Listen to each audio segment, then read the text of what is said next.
나는 올해로 73이다. 사람들은 내 나이를 들으면 이제 인생에서 내려놓을 건 다 내려놓았을 거라 말한다. 하지만 솔직히 말하면 나는 아직도 매일 밤 잠들기 전 한 사람의 얼굴이 떠오른다. 바로 내 아들이다. 지금도 기억난다. 그날은 유난히 비가 많이 오던 여름날이었다. 낡은 빌라 계단을 오르내릴 때마다 무릎이 시큰거렸고 손에는 마트에서 산 두부 한 모와 콩나물 한 봉지가 들려 있었다. 오늘은 국이나 끓여야겠구나. 아내가 세상을 떠난 지도 벌써 10년이 넘었지만 나는 여전히 혼자 밥을 차려 먹는 게 익숙하지 않았다. 그날도 마찬가지였다. 현관문 앞에 서서 열쇠를 찾는데 문 안쪽에서 낯선 소리가 들렸다. 아버지, 저 왔어요. 그 목소리를 듣는 순간 심장이 철렁 내려앉았다. 몇 년 만에 듣는 아들의 목소리였다. 아들은 고등학교를 졸업하자마자 집을 나갔다. 정확히 말하면 내가 내쫓았다. 남자 새끼가 20도 안 돼서 꿈이니 뭐니 떠들 시간 있으면 공장이라도 들어가라. 그때 나는 그렇게 말했고 아들은 아무 말 없이 짐을 싸서 나갔다.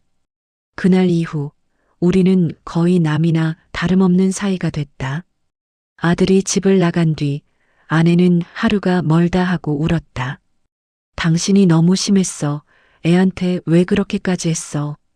하지만 나는 끝까지 고집을 꺾지 않았다. 세상은 냉정해. 나처럼 살면 굶어 죽어. 그 말이 내 신념이었고 그게 옳다고 믿었다. 문을 열자 그 자리에 서 있던 아들은 내가 기억하던 모습과는 많이 달라져 있었다. 야윈 얼굴, 조금 헝클어진 머리, 그리고 어딘가 조심스러운 눈빛. 아버지, 잠깐 얘기 좀 할 수 있을까요? 나는 아무 대답도 하지 못했다.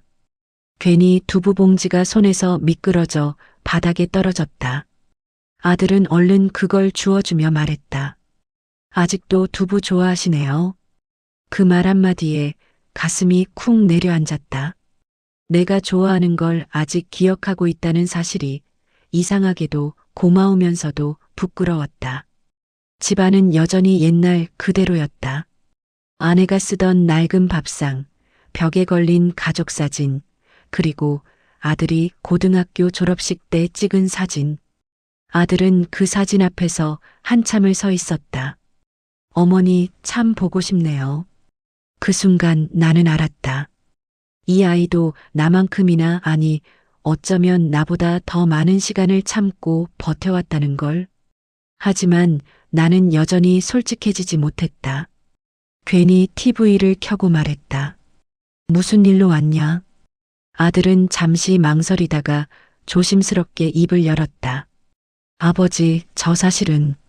그때였다. 아들의 전화벨이 울렸다. 전화 한 통이 우리 부자의 인생을 다시 뒤흔들 줄은. 그때는 정말 몰랐다. 잠시 침묵.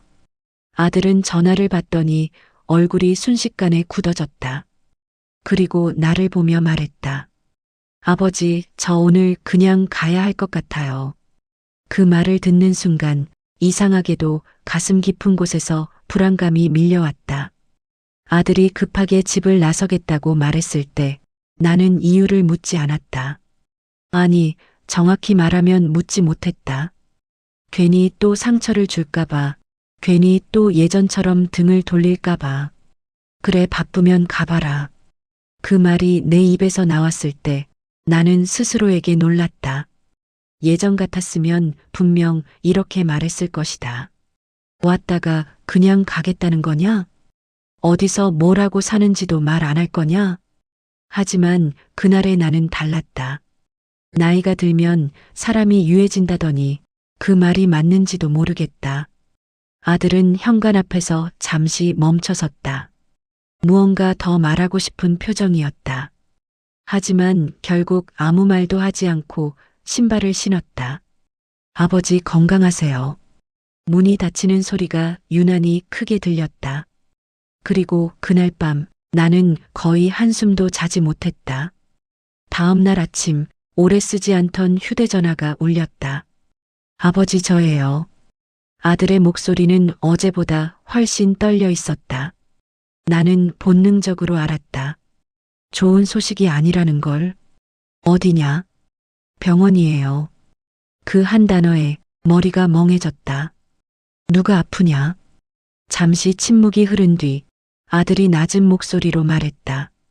어머니요. 그 순간 나는 의자에서 그대로 주저앉았다. 아내는 이미 몇 달 전부터 병원에 다니고 있었다고 했다. 위암 말기. 치료를 해도 시간이 많지 않다는 진단. 어머니가 아버지한테는 말하지 말라고 하셨어요. 아들의 말에 가슴이 찢어지는 것 같았다. 왜? 아버지 마음 다칠까 봐요. 그 말을 듣고도 나는 한참 동안 아무 말도 하지 못했다. 내가 평생 가족을 지킨다고 믿어왔던 방식이 정작 가장 소중한 사람에게는 상처였다는 사실을 그제야 깨닫고 있었다.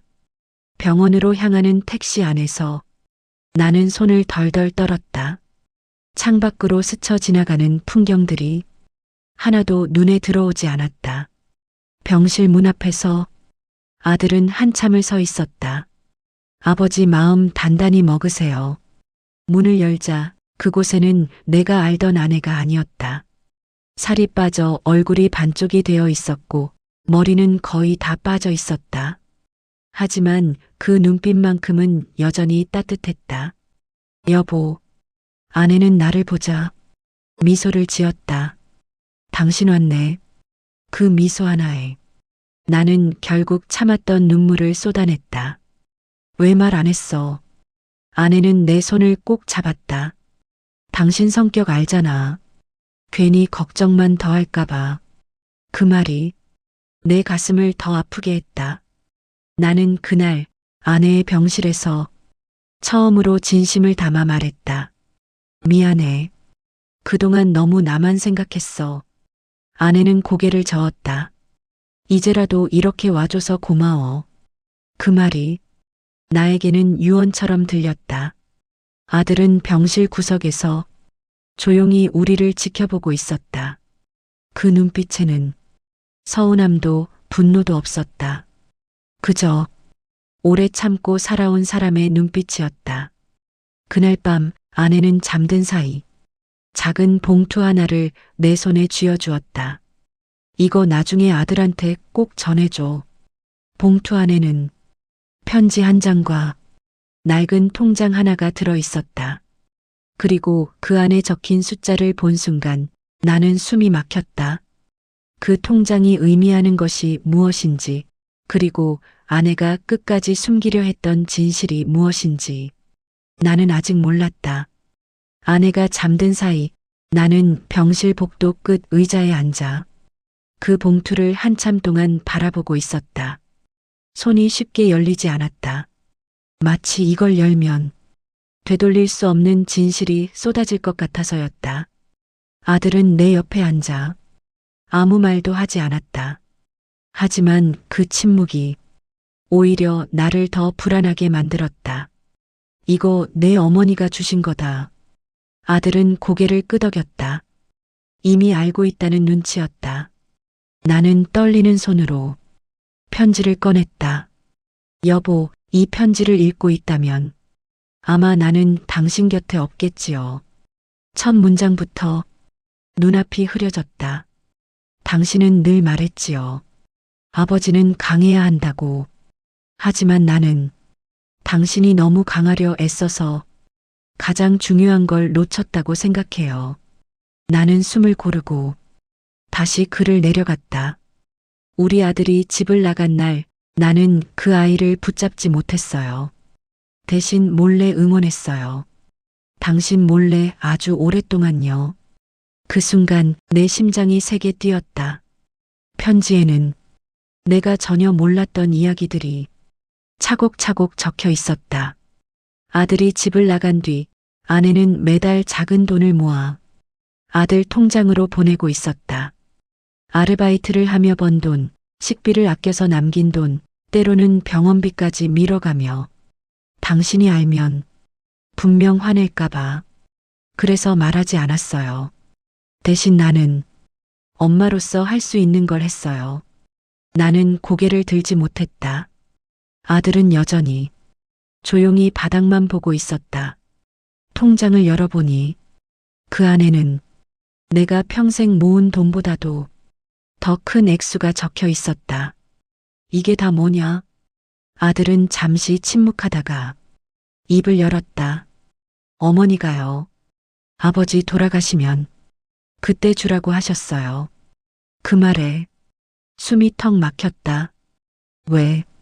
아버지 자존심 상할까 봐요.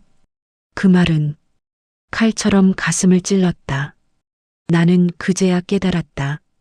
내가 지키고자 했던 아버지의 권위라는 것이 사실은 가족을 밀어내는 벽이었단 걸. 아들은 조용히 말을 이었다.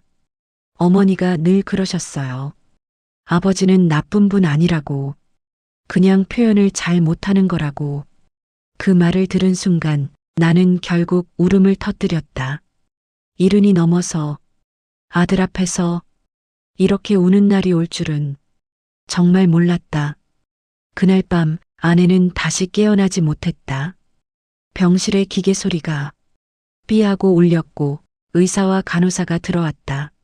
나는 아무 말도 할 수 없었다. 그저 아내의 손을 잡고 계속 미안하다고만 말했다. 아들은 내 어깨를 꼭 붙잡고 있었다. 이번에는 내가 그 아이에게 기댄 셈이었다. 장례식은 조용히 치렀다. 아내가 생전에 말했었다. 요란한 건 싫어.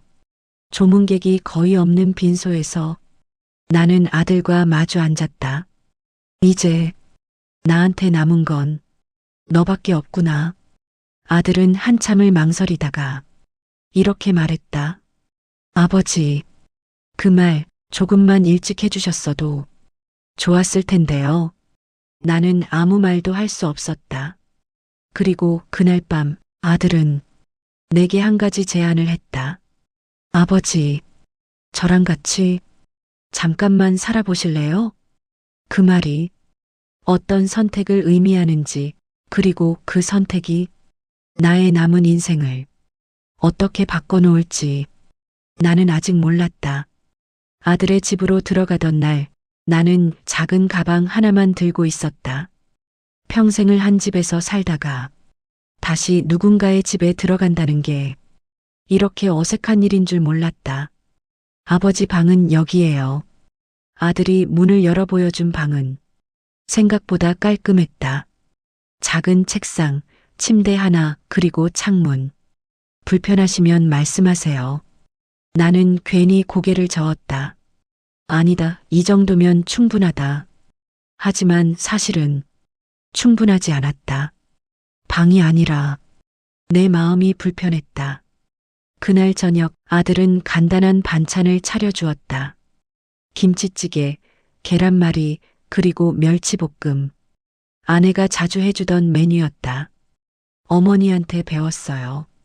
그 말 한마디에 숟가락이 멈췄다. 나는 아무 말 없이 밥을 먹었다. 맛이 없어서가 아니었다. 너무 익숙한 맛이라 눈물이 날 것 같았기 때문이다. 아들은 내 표정을 보고 괜히 말을 돌렸다. 아버지, TV 볼까요? 그날 우리는 서로를 보지 않은 채 같은 TV를 보고 앉아 있었다. 밤이 되자 잠이 오지 않았다. 천장을 바라보며 나는 처음으로 내 인생을 되짚어봤다. 젊었을 때 나는 좋은 아버지라고 생각했다. 먹여 살렸고 굶기지 않았고 학교도 보냈다. 하지만 그게 전부였을까? 아들이 어릴 때 운동회에 간 기억이 없다. 학교 상담에 간 기억도 없다. 아들이 무슨 생각을 하는지 제대로 물어본 적도 없었다. 아버지는 원래 그런 사람이다. 그 말로 나는 너무 많은 걸 합리화해왔다. 새벽 2시쯤 화장실에 가려고 나오다가 거실에서 불빛을 봤다. 아들이 소파에 앉아 노트북을 보고 있었다. 아직 안 잤냐? 아들은 깜짝 놀라며 노트북을 닫았다. 아버지도요. 괜히 미안해져서 나는 말을 이었다. 일 때문에 그러냐? 아들은 잠시 망설이다가 고개를 끄덕였다. 낮에는 회사 다니고 밤에는 다른 일 조금 해요. 몸 상한다. 그 말이 처음으로 걱정해서 나온 말이라는 걸 나 스스로도 느꼈다. 아들도 그걸 느낀 듯 잠시 나를 바라보더니 말했다. 아버지, 이렇게 말해주시는 거 처음이에요. 그 말에 나는 아무 대답도 하지 못했다. 며칠이 지나도 우리는 어색했다. 밥을 먹어도 TV를 봐도 같은 공간에 있어도 항상 말 사이에 빈칸이 있었다. 그 빈칸은 수십 년 동안 쌓인 거리였다. 어느 날 아침 아들이 출근 준비를 하다 현관에서 말했다. 아버지, 저 오늘 늦을 것 같아요. 예전 같았으면 알아서 해라라고 했을 말. 하지만 그날 나는 이렇게 말했다. 늦으면 연락 한 번만 해라. 아들은 잠시 멈췄다가 조용히 웃었다. 네. 그 짧은 대답이 이상하게도 내 마음을 따뜻하게 했다. 하지만 변화에는 늘 대가가 따르는 법이다.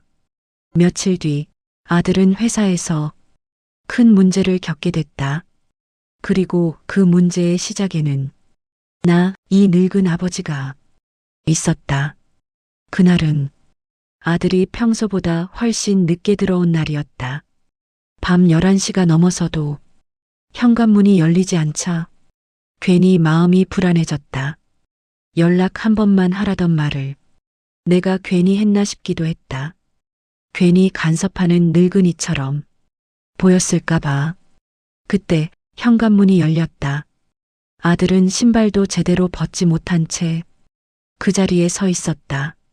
얼굴은 잔뜩 굳어 있었고 넥타이는 느슨하게 풀려 있었다. 무슨 일 있냐? 나는 조심스럽게 물었다. 아들은 한동안 아무 말이 없었다. 그러다 갑자기 신발을 벗어던지듯 벗고 소파에 털썩 주저앉았다. 아버지, 오늘 회사에서 불려갔어요. 그 말에 가슴이 덜컥 내려앉았다. 왜? 아들은 한숨을 깊게 내쉬었다. 회사에 아버지 전화가 갔어요. 순간 머리가 하얘졌다. 무슨 소리냐? 아들은 내 눈을 보지 않은 채 말을 이었다. 어머니 장례 끝나고 아버지 명의로 된 서류 정리하다가 회사로 전화가 연결됐대요. 나는 그제야 며칠 전이 떠올랐다. 아내 관련 보험 서류를 정리하다가 무슨 번호인지도 모르고 회사 대표 번호로 전화를 했던 기억. 그때 사무적인 말투로 이렇게 말했었다. 시가족인데요. 그 한마디가 아들의 회사에 이상한 파문을 일으킨 것이다. 회사에서는요. 제가 일에 집중 못한다고 봐요. 아들은 이를 꽉 물고 말했다. 가족 문제로 흔들리는 직원은 중요한 프로젝트 맡기기 어렵대요. 그 말에 숨이 막혔다. 그럼 너한테 불이익이 생긴 거냐? 아들은 고개를 끄덕였다. 이번에 준비하던 승진 심사 사실상 빠졌어요. 그 순간 내가 의지하던 소파가 꺼져버린 것처럼 온몸에 힘이 빠졌다. 미안하다. 나는 그 말밖에 할 수 없었다. 정말 미안하다. 하지만 아들의 표정은 전혀 풀리지 않았다. 아버지, 저 어릴 때부터 이런 일 너무 많이 겪었어요. 그 말은 조용했지만 아주 단단했다. 학교에서 문제 생기면 항상 아버지가 엄하다는 말부터 들었고, 집에 손님 오면 아버지 눈치부터 받고, 어디 가서도 제 이야기는 한 번도 제대로 못했어요. 나는 아무 말도 하지 못했다. 그래도 저는 참았어요. 아들은 처음으로 목소리를 높였다. 어머니가 계셨으니까요. 그 말에 가슴이 찢어졌다. 근데 이제는요. 아들은 잠시 말을 멈췄다. 숨을 고르듯 고개를 숙였다가 다시 나를 봤다. 이제는 제 인생도 제가 지켜야 할 것 같아요. 그 말은 같이 살 수 없다는 뜻이었다. 나는 그걸 너무도 잘 알아들었다. 내가 나가야겠구나. 아들의 눈이 순간 흔들렸다. 아버지, 그런 뜻은 아니에요. 아니다. 나는 고개를 저었다. 내가 또 너한테 짐이 되고 있다. 그 말은 아들에게서 나온 게 아니라 내 마음에서 나온 말이었다. 그날 밤 나는 다시 가방을 쌌다. 이번에는 아무도 나를 말리지 않았다. 아들은 방문 앞에서 한참을 서 있었다. 아버지, 제가 조금만 더 시간이 있었으면. 나는 손을 들었다. 됐다. 내 인생부터 살아라. 그 말이 진심이었는지 도망이었는지는 나도 잘 모르겠다. 현관문을 나서며 나는 마지막으로 집안을 돌아봤다. 불이 켜진 거실, 아들이 서 있는 그림자, 그리고 다시 멀어지는 부자의 거리. 그때는 몰랐다. 이 선택이 우리 부자에게 마지막 이별이 될 수도 있다는 걸. 집을 나온 뒤 나는 다시 예전 집으로 돌아왔다. 아내와 살던 그 집. 불은 꺼져 있었고 공기는 오래 비어 있던 것처럼 차갑게 느껴졌다. 가방을 내려놓고 불도 켜지 않은 채 바닥에 앉았다. 이게 맞는 거지. 스스로에게 수없이 물었지만 대답은 돌아오지 않았다. 아들이 잘 살 수 있다면 나는 혼자여도 괜찮다고 그렇게 생각하려 했다. 밤이 깊어갈수록 집은 더 조용해졌다. 벽시계 초침 소리, 냉장고 모터 소리, 그리고 아내가 쓰던 방에서 아직도 나는 그 사람의 기척. 여보, 나 잘한 거지. 혼잣말처럼 중얼거렸지만 대답해줄 사람은 없었다. 그때였다. 휴대전화가 울렸다. 아들의 이름이 화면에 떠 있었다. 나는 순간 받지 말아야 하나 망설였다. 괜히 다시 상처만 주는 건 아닐까? 괜히 다시 발목을 잡는 건 아닐까? 하지만 전화는 멈추지 않았다. 나는 결국 통화 버튼을 눌렀다. 왜 그 한마디를 끝내 다 하지 못했다. 수화기 너머에서 들려온 소리는 아들의 울음이었다. 아버지, 말을 잇지 못한 채 아들은 한참을 울었다. 나는 아무 말도 하지 못하고 그저 전화를 붙잡고 있었다. 아버지, 제가 잘못했어요. 그 말에 가슴이 쿵 내려앉았다. 무슨 소리냐? 아버지 보내고 나서 갑자기 숨이 막혀서 회사에서도 아무것도 손에 안 잡혀요. 아들의 목소리는 완전히 무너져 있었다. 아버지 없이 사는 게 생각보다 너무 힘들어요. 그 말에 눈물이 쏟아졌다. 아들이 아니라 내가. 아버지, 어머니 돌아가시고 저 혼자 버티는 줄 알았는데 아버지가 없으니까 진짜 혼자가 된 것 같아요. 그 말은 나를 완전히 무너뜨렸다.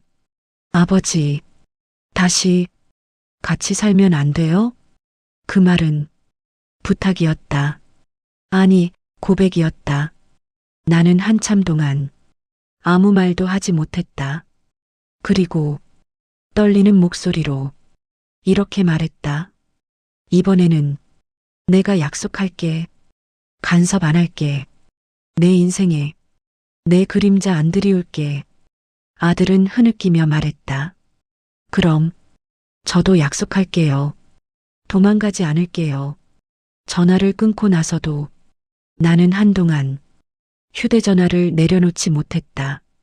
늙은 아버지와 다 큰 아들. 우리는 서로를 지키는 방법을 너무 늦게 배웠다. 며칠 뒤 아들은 다시 나를 데리러 왔다. 이번엔 아버지 방에 잠금 장치도 달았어요. 그 말에 괜히 웃음이 났다. 그런 것까지 필요 없다. 필요해요. 아들은 진지했다. 아버지도 아버지 삶이 있으니까요. 그 말이 이상하게도 가장 큰 위로가 됐다. 그날 밤 나는 처음으로 마음 편히 잠들었다. 하지만 그 평온은 오래가지 않았다. 며칠 후 아들의 회사에서 또 한 번 전화가 걸려왔기 때문이다. 이번에는 전혀 다른 이유였다. 아들의 회사에서 전화가 왔던 날 나는 순간 또다시 나 때문은 아닐까? 가슴이 철렁 내려앉았다. 아버지, 전화 왔어요? 아들은 내 얼굴을 보더니 먼저 물었다. 응, 회사라더라. 아들의 표정이 잠시 굳어졌다. 하지만 이번에는 도망치지 않았다. 제가 받을게요.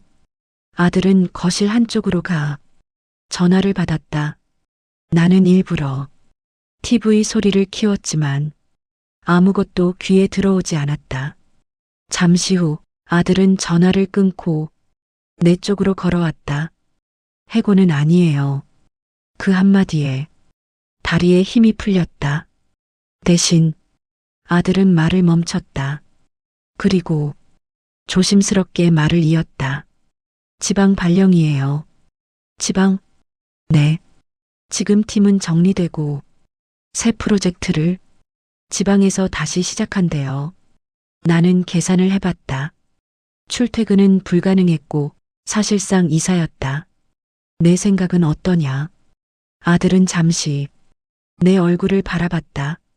아버지, 사실 이 얘기 회사 전화 오기 전부터 드리려고 했어요. 그 말에 가슴이 또다시 쿵 내려앉았다. 저 회사 그만두려고 했어요. 뭐? 내 목소리가 생각보다 크게 나왔다. 이번 일 겪으면서 확실해졌어요. 남이 정해준 인생 말고 제가 선택한 인생 살고 싶어요. 그 말은 예전 집을 나가던 그날의 아들과 똑같았다. 그때와 다른 점은 이번엔 나에게 묻고 있다는 것이었다. 아버지, 제가 어릴 때부터 꿈이 하나 있었어요. 말해봐라. 어머니 병원비 벌려고 야간 일하면서도 틈틈이 공부했던 거 기억 안 나시죠? 나는 고개를 떨궜다. 사회복지사요. 그 말에 아내가 떠올랐다. 생전에 아내는 늘 말했다. 저 아이는 남 돕는 일하면 참 잘할 텐데 회사 그만두고 지방으로 내려가서 사회복지사 공부 다시 하고 일도 같이 하려고요. 아들은 쉽지 않은 선택을 담담하게 말하고 있었다. 솔직히 무섭죠? 나이도 있고 돈도 많이 벌 수는 없을 거고. 그러다 아들이 나를 똑바로 보며 이렇게 말했다. 그래서요. 아버지한테 부탁 하나 있어요. 뭔데? 제 선택이 도망이 아니라는 거 증인이 되어주세요. 그 말에 가슴이 꽉 찼다. 예전에 나는 이렇게 말했을 것이다. 미쳤냐? 안정적인 직장 놔두고 현실을 봐라. 하지만 그날의 나는 달랐다. 내가 책임질 수 있으면 해라. 아들의 눈이 순간 커졌다. 대신 나는 숨을 고르고 말을 이었다. 도망치듯 그만두지는 마라. 끝까지 정리하고 당당하게 나와라. 아들은 눈물을 삼키며 고개를 끄덕였다. 네, 아버지. 그날 밤 아들은 방에서 오래 나오지 않았다. 문틈으로 불빛이 새어나왔고 나는 그 앞에서 한참을 서 있었다. 문을 두드릴까 하다가 그냥 돌아섰다. 이제는 믿어야 할 때였다. 며칠 뒤 아들은 사표를 냈다. 회사에서 사람들은 말렸고 이해하지 못했다. 하지만 아들은 흔들리지 않았다. 그리고 그 모든 과정을 나는 옆에서 조용히 지켜봤다. 증인으로. 하지만 새 출발의 길목에는 항상 예상치 못한 시험이 기다리고 있었다. 아들의 선택이 옳았는지 틀렸는지 그 답을 우리는 곧 마주하게 된다. 아들이 회사를 그만둔 뒤 집안 공기는 눈에 띄게 달라졌다. 출근 준비로 분주하던 아침이 사라졌고 양복 대신 편한 옷차림의 아들이 식탁에 앉아 있었다. 아버지, 오늘은 도서관 좀 다녀올게요. 그래. 나는 아무렇지 않은 척 대답했지만 사실은 마음이 편치 않았다. 나 역시 현실이 어떤지 너무 잘 알고 있었기 때문이다. 첫 번째로 부딪힌 건 돈이었다. 아들은 퇴직금으로 당장 필요한 학원비와 생활비를 계산하고 있었지만 생각보다 빠르게 통장이 얇아지고 있었다. 아버지, 괜히 무리하는 건 아닐까요? 어느 날 밤 아들이 조심스럽게 물었다. 그 말에는 후회보다 두려움이 담겨 있었다. 힘들면 잠깐 쉬어도 된다. 내가 그렇게 말하자 아들은 고개를 저었다. 아니요. 이번엔 끝까지 가보고 싶어요. 그 눈빛은 예전 집을 나가던 그날보다도 더 단단해 보였다. 하지만 세상은 의지를 기다려주지 않았다. 지방으로 내려가 사회복지 실습을 시작한 지 한 달쯤 되었을 때였다. 아들은 밤늦게 전화 한 통을 받고 한동안 말이 없었다. 무슨 일이냐? 실습 기관에서요.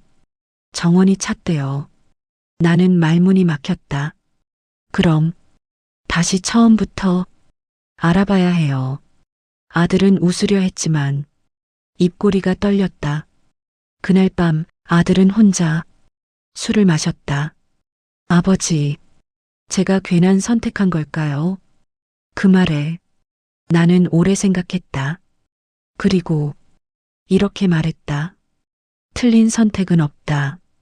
다만 버티는 시간이 길 뿐이다. 그 말이 아들에게 위로가 됐는지는 모르겠다. 하지만 그날 이후 아들은 다시 이를 악물었다. 나는 그때 결심했다. 아들에게 짐이 되지 않겠다던 내 약속을 지키기 위해서라도 내가 할 수 있는 걸 해야겠다고. 다음 날 아침 나는 오랜만에 구두를 꺼내 신었다. 아버지, 어디 가세요? 나도 할 일이 좀 생겼다. 노인 일자리 센터였다. 70이 넘은 나이에 일자리를 구하러 왔다고 하니 담당자는 잠시 나를 위아래로 훑어봤다. 가능은 한데 일이 좀 고됩니다. 괜찮습니다. 그날 나는 폐지 정리일을 배정받았다. 손에 쥔 수레가 생각보다 무거웠고 허리는 금방 아파왔다. 하지만 이상하게도 마음은 편했다. 그날 저녁 나는 아무 말 없이 식탁 위에 봉투 하나를 올려두었다. 아들이 그걸 보고 놀란 눈으로 나를 봤다. 아버지, 이게 뭐예요? 생활비 보태라. 아버지, 이러지 마세요. 아들은 봉투를 내 쪽으로 밀었다. 아니, 나는 단호하게 말했다. 이번엔 내가 내 증인이다. 아들은 결국 봉투를 잡고 울음을 터뜨렸다. 그날 이후 우리는 각자의 싸움을 묵묵히 이어갔다. 아들은 꿈을 향해 한 걸음씩 갔고 나는 아들이 흔들리지 않도록 뒤에서 조용히 버텼다.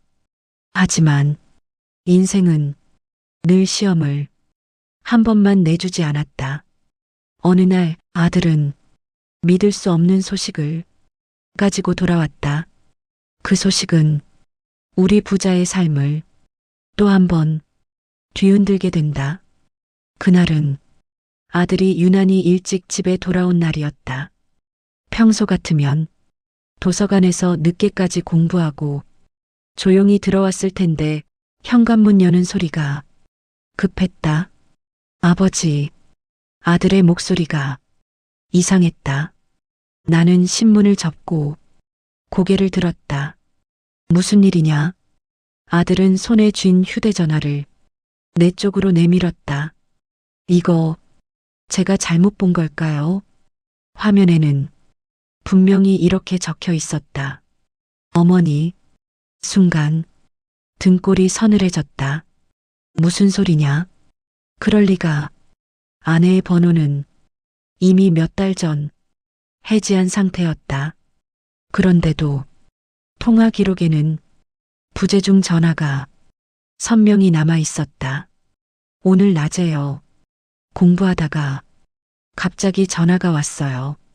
아들의 손이 미세하게 떨리고 있었다. 받았냐? 아들은 고개를 저었다. 그냥 멍해져서 못 받았어요. 그날 저녁 아들은 계속 휴대전화를 들여다봤다. 다시 올지도 모르잖아요. 그 말에 나도 괜히 전화기에서 눈을 떼지 못했다. 밤이 깊어갈 무렵 다시 전화가 울렸다. 벨소리는 아내가 생전에 쓰던 그 그대로였다. 나는 자리에서 일어나지도 못했다. 아버지, 아들의 눈이 나를 찾았다. 받아라. 내 입에서 그 말이 나왔을 때 나조차 놀랐다. 아들은 떨리는 손으로 통화 버튼을 눌렀다. 하지만 수화기 너머에서는 아무 소리도 들리지 않았다. 여보세요? 정적? 여보세요? 어머니? 그 순간 아들의 눈에서 눈물이 흘렀다. 그때였다. 낯선 남자의 목소리가 들려왔다. 시 보호자분 맞으시죠? 상황은 이랬다. 아내가 생전에 후원하던 복지단체에서 번호를 정리하다가 실수로 아내 이름을 발신자로 저장해 전화를 건 것이었다. 고인이 생전에 남기신 후원금 관련해서 확인드릴 게 있어서요. 그 말을 듣는 순간 아들은 주저앉았다. 나는 말문이 막혔다. 아내는 자기 병원비도 아끼면서 그 단체를 몇 년이나 후원해왔다고 했다. 어머니가요. 그런 일까지. 아들은 울면서 웃었다. 아버지, 어머니 진짜 대단한 분이었네요. 나는 고개를 끄덕였다. 그제야 아내가 왜 그렇게까지 통장을 숨겼는지 알 것 같았다. 며칠 뒤 우리는 그 단체를 직접 찾아갔다. 작은 사무실, 낡은 책상들, 그리고 아이들 사진이 벽에 붙어 있었다. 이분이 어머니세요. 아들이 사진을 보며 말했다. 사진 속 아이들이 밝게 웃고 있었다. 그 순간 아들은 조용히 입을 열었다. 아버지, 저 여기서 일하면 안 될까요? 그 말에 나는 숨을 멈췄다. 어머니가 남긴 길이라면 저도 한번 걸어보고 싶어요. 그 말은 우연이 아니었다. 아내가 아들을 위해 남겨둔 길이었고, 이제야 우리가 그걸 마주한 순간이었다. 나는 아들의 어깨에 손을 얹었다. 그래, 이번에도 내가 선택해라. 아들은 고개를 끄덕였다. 그날 집으로 돌아오는 길, 나는 처음으로 하늘을 올려다봤다. 여보, 당신 참 멀리까지 내다봤구나. 하지만 새로운 길의 시작은 항상 더 큰 선택을 요구했다. 그리고 그 선택 앞에서 이번에는 내가 시험대에 오르게 된다. 아들이 그 복지관에서 일하고 싶다고 말한 날 이후 나는 며칠 동안 잠을 설쳤다. 아들이 아니라 나 때문에. 그 아이는 이미 자기 길을 정하기 시작했는데 나는 여전히 그 곁에 머물러도 되는 사람인지 확신이 없었다. 아버지, 저 다음 주부터 거기서 일 배우기로 했어요. 아들은 밝게 말했지만 나는 그 말 뒤에 숨은 불안을 느낄 수 있었다. 월급은 많지 않고 정규직도 아니고 앞날이 확실하지 않은 길. 그런데도 아들은 웃고 있었다. 그 웃음을 지켜주고 싶었다. 그날 밤 나는 아내의 사진 앞에 오래 앉아 있었다. 여보, 이제는 내가 뭘 해야 할까?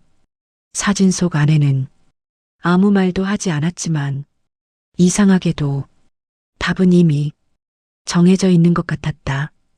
다음 날 아침 나는 아들에게 말했다. 나 잠깐 다른 데 가 있을까 한다.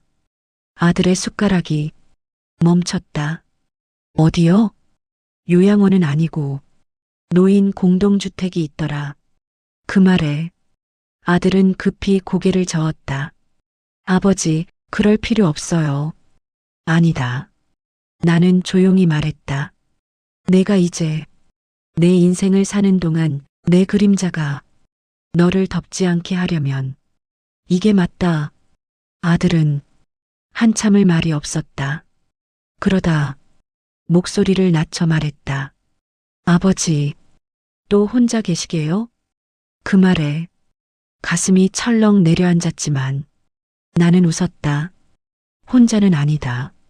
이제는 나도 나 삶을 살 거다. 그 말은 허세가 아니라 결심이었다. 이사 준비는 생각보다 빨리 끝났다. 짐이라고 해봐야 옷 몇 벌과 아내 사진 하나. 아들은 끝까지 말리지 않았다. 대신 묵묵히 도와줬다. 아버지 방 비워두지 않을게요.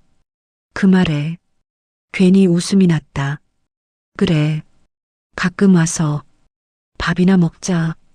노인 공동주택은 생각보다 밝았다.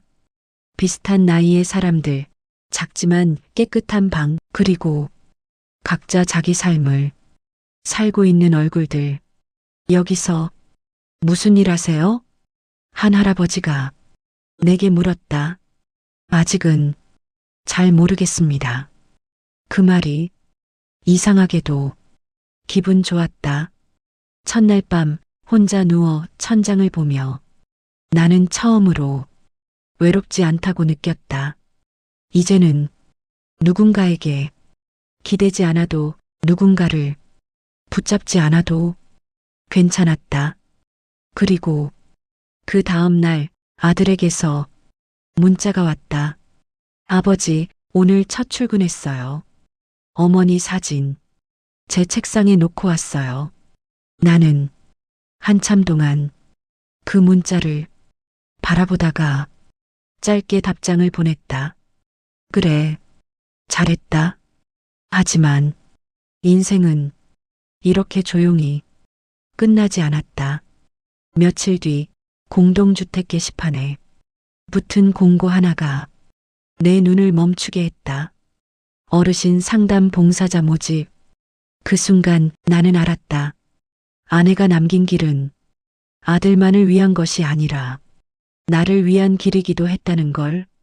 공동주택 게시판에 붙은 어르신 상담 봉사자 모집이라는 글을 나는 하루 종일 생각했다.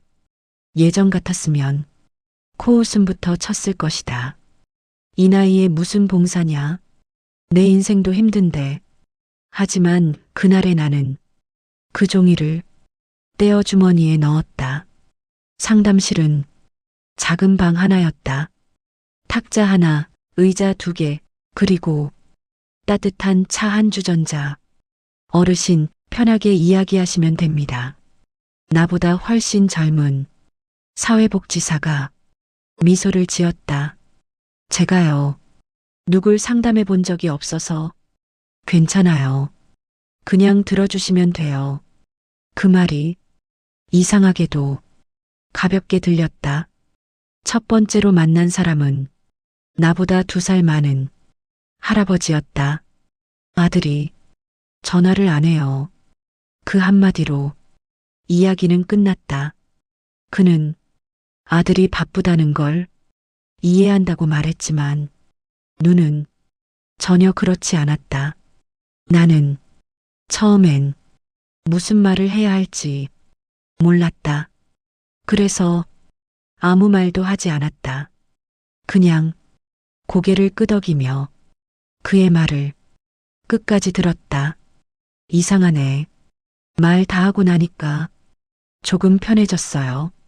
그 할아버지가 자리에서 일어나며 그렇게 말했다.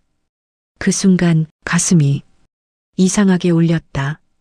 내가 누군가에게 도움이 될 수 있다는 감각. 그건 평생 느껴보지 못한 기분이었다. 그날 이후 나는 일주일에 2번씩 상담실에 나갔다. 사연은 모두 달랐지만 결국 비슷했다.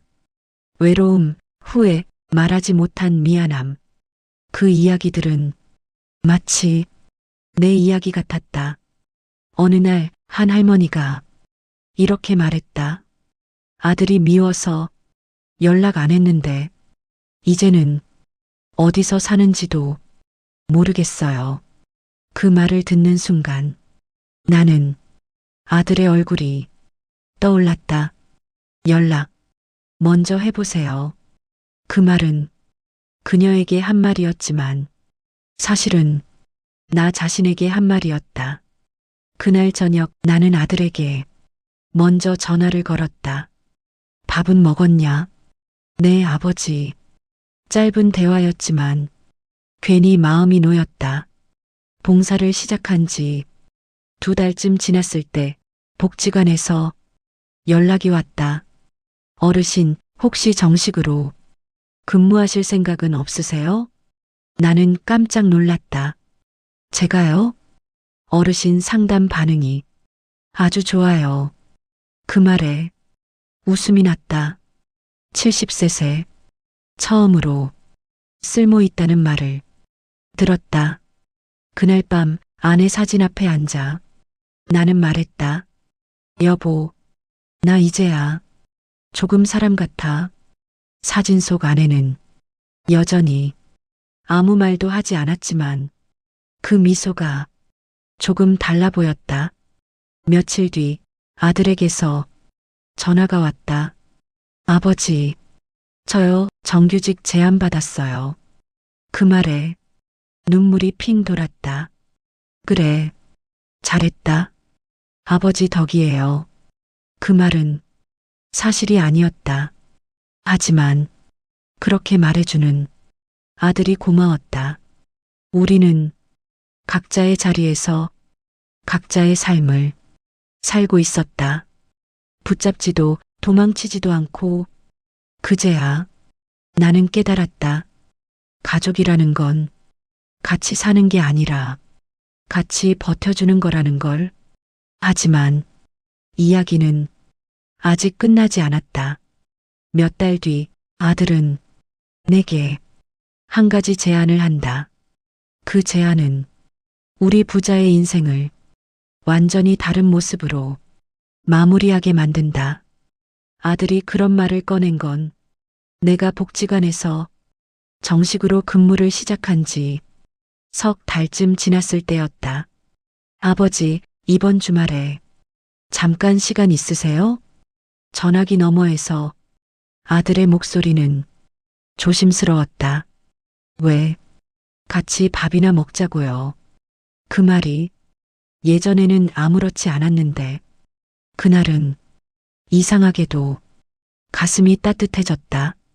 우리는 아내가 생전에 자주 가던 식당에서 마주 앉았다. 여기 아직 있네. 어머니가 좋아하시던 데잖아요. 아들은 메뉴를 미리 골라두고 있었다.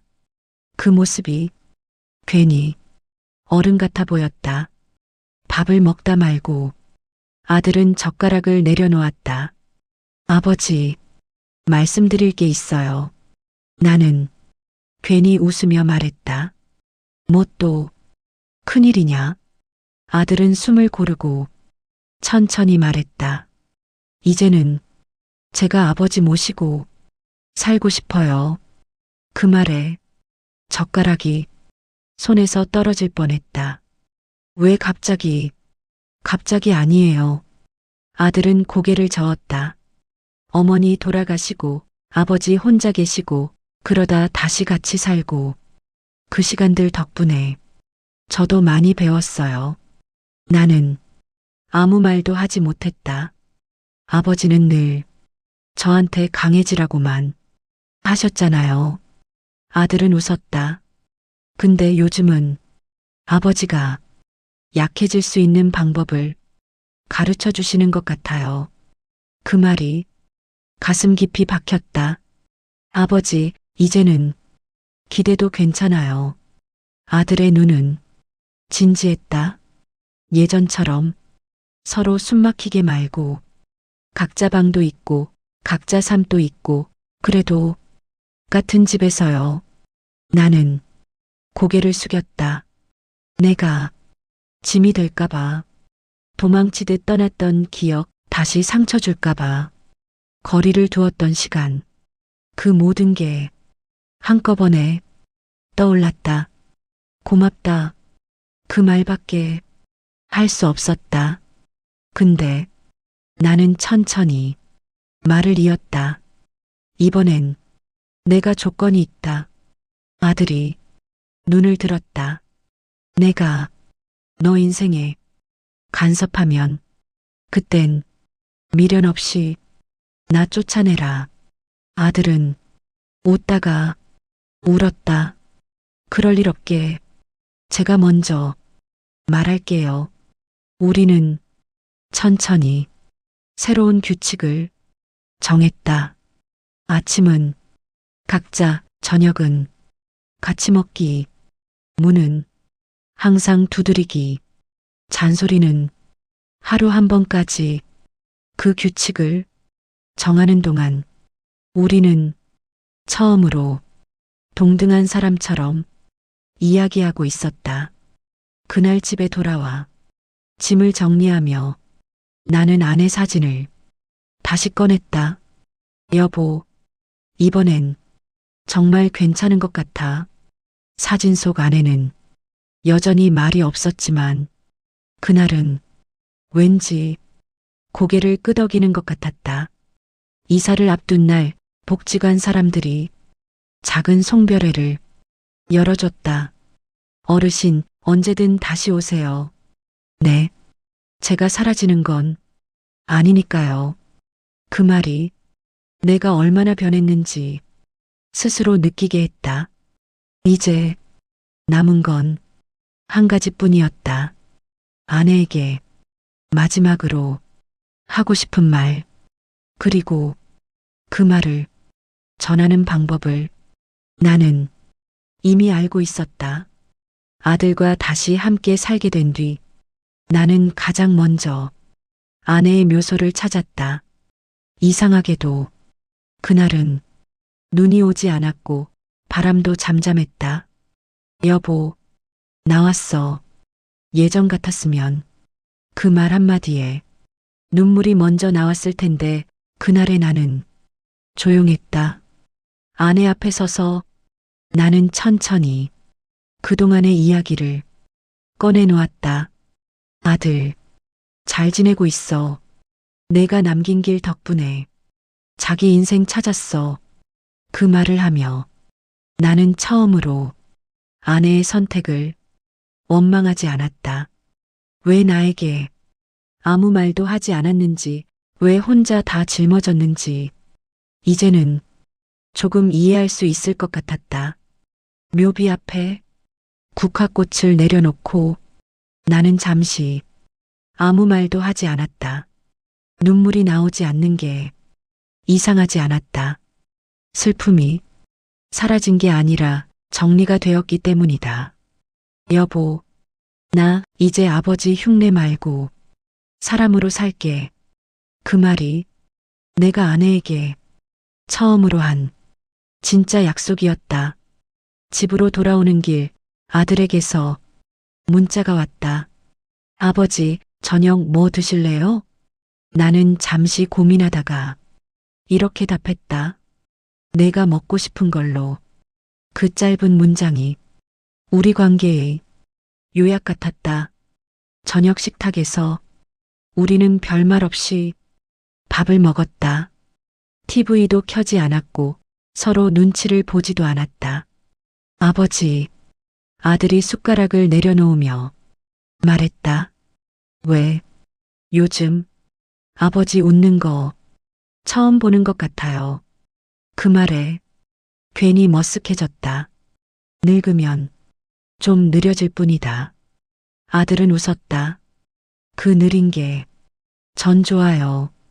그날 밤 나는 오랜만에 일기를 썼다. 오늘 나는 울지 않았다. 슬퍼서가 아니라 받아들여서다. 아내는 떠났고 아들은 떠나지 않았다. 그리고 나는 아직 살아있다. 펜을 내려놓으며 나는 생각했다. 인생은 후회로 끝나지 않아도 된다는 걸.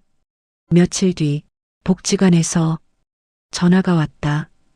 어르신, 가끔 강의 같은 거 해주실 수 있을까요? 무슨 강의요? 부모 이야기요. 나는 웃었다. 제가 제일 못했던 건데요. 그래서요. 그 말에 가슴이 뭉클해졌다. 그날 이후 나는 가끔 다른 부모들 앞에서 내 이야기를 했다. 잘못한 이야기, 늦게 배운 이야기, 다시 할 수 있다면 다르게 했을 이야기. 사람들은 고개를 끄덕였고 어떤 이는 울었다. 그 모습을 보며 나는 생각했다. 아내가 이 길을 왜 남겼는지. 이제 이야기는 끝을 향해 가고 있다. 남은 건 한 가지. 이 이야기를 듣고 있는 당신에게 전하고 싶은 말. 이 이야기를 지금 듣고 있는 당신에게 나는 꼭 하고 싶은 말이 있다.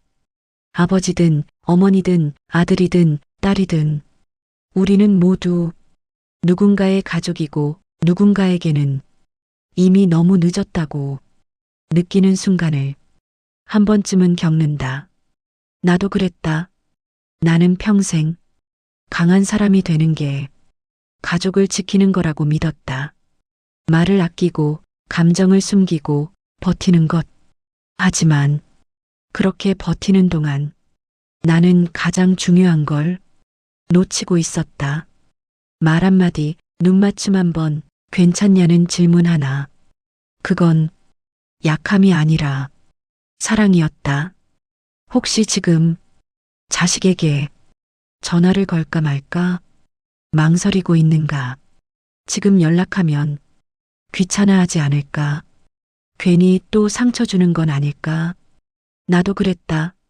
하지만 한 가지는 확실히 말할 수 있다. 연락하지 않아서 좋아지는 관계는 없었다.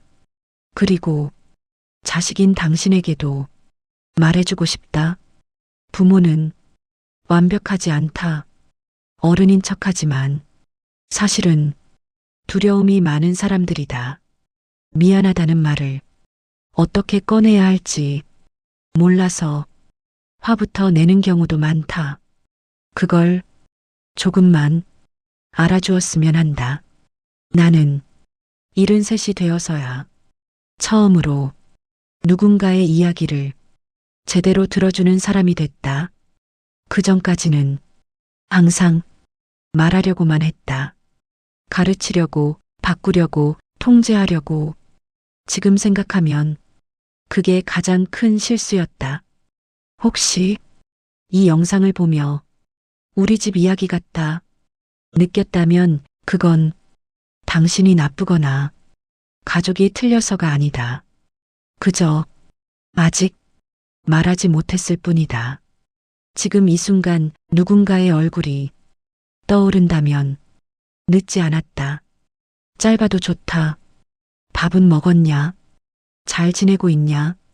그냥 목소리 듣고 싶었다. 그 말 한마디가 몇 년의 거리를 단번에 좁혀줄 수도 있다. 나는 아내를 끝내 붙잡지 못했고 많은 시간을 되돌릴 수 없다. 하지만 아들과의 관계만큼은 끝이라고 생각했던 그 순간 이후에도 다시 시작할 수 있었다. 인생은 의외로 끝난 뒤에 다시 시작되기도 한다. 이 이야기가 당신에게 조금이라도 용기가 되었으면 한다. 완벽한 부모도 완벽한 자식도 없다는 걸, 그래도 다시 손 내밀 수 있다는 걸. 이제 내 이야기는 거의 끝이 났다. 하지만 당신의 이야기는 아직 진행 중이다. 나는 이제 더 이상 좋은 아버지가 되려고 애쓰지 않는다. 그 대신 괜찮은 사람으로 살려고 한다. 그게 아들에게 더 도움이 된다는 걸 너무 늦게 알았기 때문이다. 아들과 함께 살기 시작한 뒤 우리는 더 이상 많은 말을 하지 않는다. 대신 필요한 말만 한다.